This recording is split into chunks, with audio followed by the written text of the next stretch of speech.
ምን እንዳስብ እንዳደረገችኝ ታውቃለህ አይደል? ነገርኩሽ እኮ ከሷ የባስኩ ሰው ነኝ እያልኩሽ ነው። አብረና የለም ግን ጽጌረዳ ጠላቷ እንኳን በድፍረት እንደዚህ እየተናገረችላት ነው ያለችው። ያው ምንም ጠንቃቃ ብትሆንም መጠንቀቁ ግን አይከፋም። ለጠቅላላ እውቀት ስለ ምክርሽ እያመሰገንኩ አሁን ለጊዜው ያለንን ደስታ እናጣት። ቺርስ። አሁን የምጠይቅሽን አይኔን እያየሽ መልሽልኝ። ምንድነው ማየ መልስልሽ?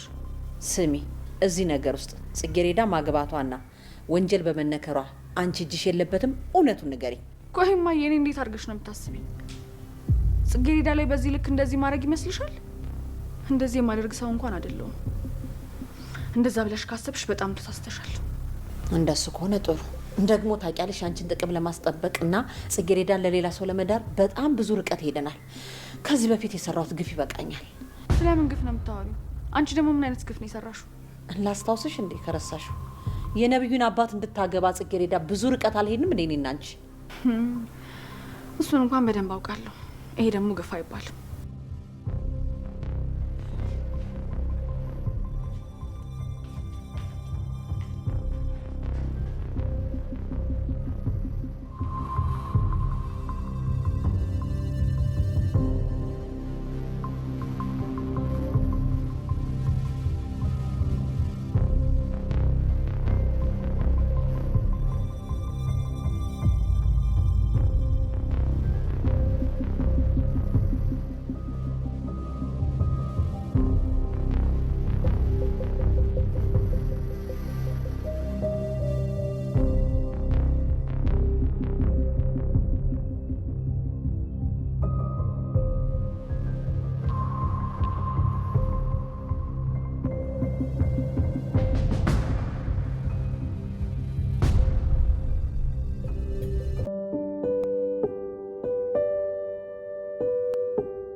ዘርፌ እናት ለልጇ እንደምታደርገው ሁሉ ለልጇ የሚያስፈልጋትን ነገር ገዛዝታ ወደ ልጇ እያመራች በነበረችበት ቅጽበት ሜዳ ላይ ወድቃለች። በሌላ በኩል ነብዩ ሆስፒታል ሄዶ የሆነውን ነገር አውቋልና አሁን ላይ ፌቨነች ያደረገችው እያለ ከመኮንን ጋርም ክርክር ገጥሟል። አዲሷ ሰራተኛ ላይላም ደግሞ ሽማግሌውን አቶ መስፍንን ከልቧ ስለተፈለገችው ሳይሆን ለገንዘቡ ብላ እየቀረበችው ትገኛለች። ታዲያ ይህንን ለገንዘብ ብላ እንደቀረበችው አቶ መስፍን በፍጹም አያውቅም። በሌላ በኩል እየሸጠቻት ያለችው ፌቨን ከፌቨን ባል ሊሆን ከተዘጋጀው ሰው ጋራ ወይኗን እየጠጣች ችርስ እያለችም ትገኛለች። ሰላም የተነሽ ቤተሰቦች እንደታላችሁ፣ ለቻናል አዲስ የሆናችሁ ሰብስክራይብ፣ ላይክ በማድረግ ቤተሰብ ሁኑ።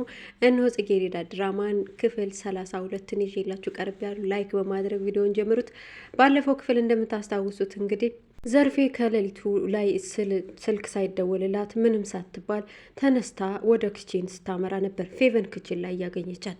ታዲያ ፌቨንንም ምን እያደረግሽ ነው? በዚህ ሌሊት መጋኛ ቢመታሽስ እያለች እንደናት ትቆጣታለች። አንቺስ ምን ታደርጊያለሽ ስትልም ትጠይቃታለች። ነገር ግን ደግሞ ዘርፌ የሆነችውን ባታቆም ወደ ሽንት ቤት ታመራለች። ሽንት ቤት ጋር ግን ገብታ በአፍንጫዋ ደም እየመጣ ነበረ ድራማው የተቋጨው። ታዲያ ዛሬስ ምን ተፈጠረ የሚለው ደግሞ የሁሉንም ልብ እያሳሰበው ይገኛል። ዘርፌስ ምን ገጠማት? ዘርፌ ዛሬ የገጠማት ነገር እጅግ በጣም የሚያሳዝንና ልብን የሚሰብር ነገር ገጥሟታል።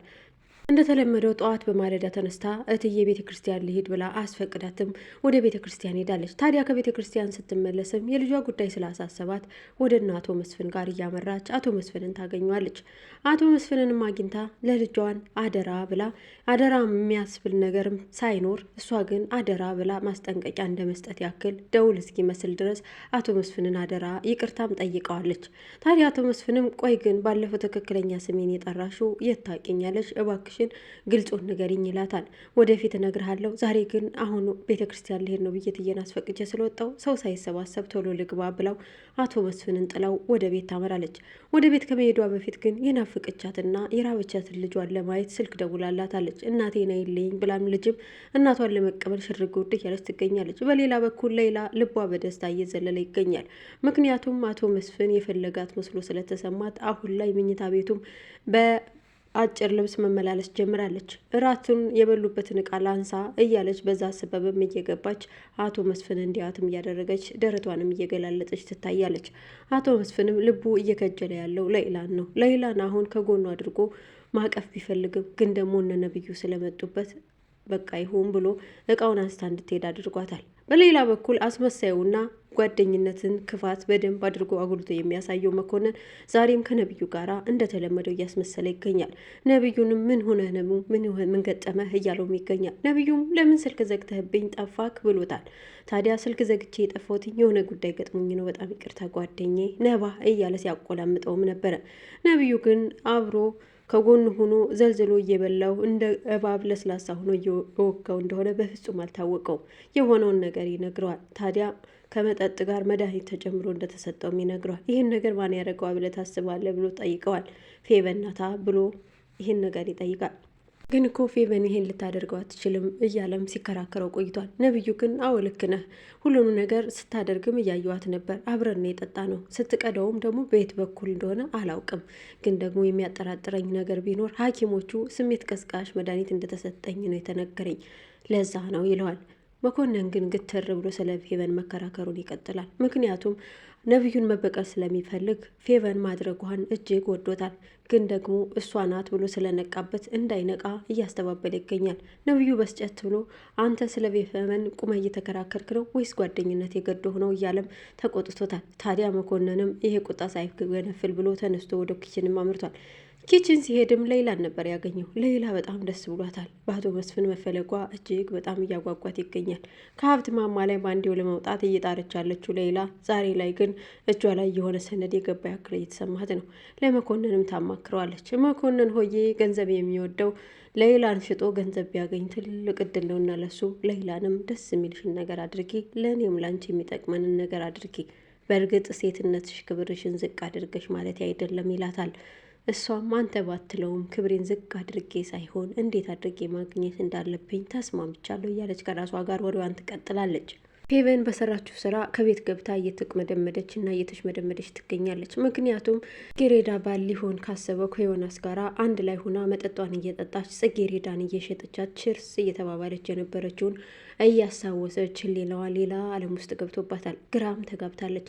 በሌላ በኩል ለነብዩ በጥብጣ የሰጠችው መድኃኒት ከታወቀባት ምን እንደምትሆንም እያሰበች ነው። ግን ደግሞ ሆን ብላ ልትበቀለው እንደሆነ በደንብ ያስታውቅባታል። ታቷ ፍቅርተም ግራ በመጋባት ውስጥ ነው ያለችው። ምክንያቱም ልጇ እንደዚህ ተግዛ ስታያት የወንሹ ነገር ምንድን ነው?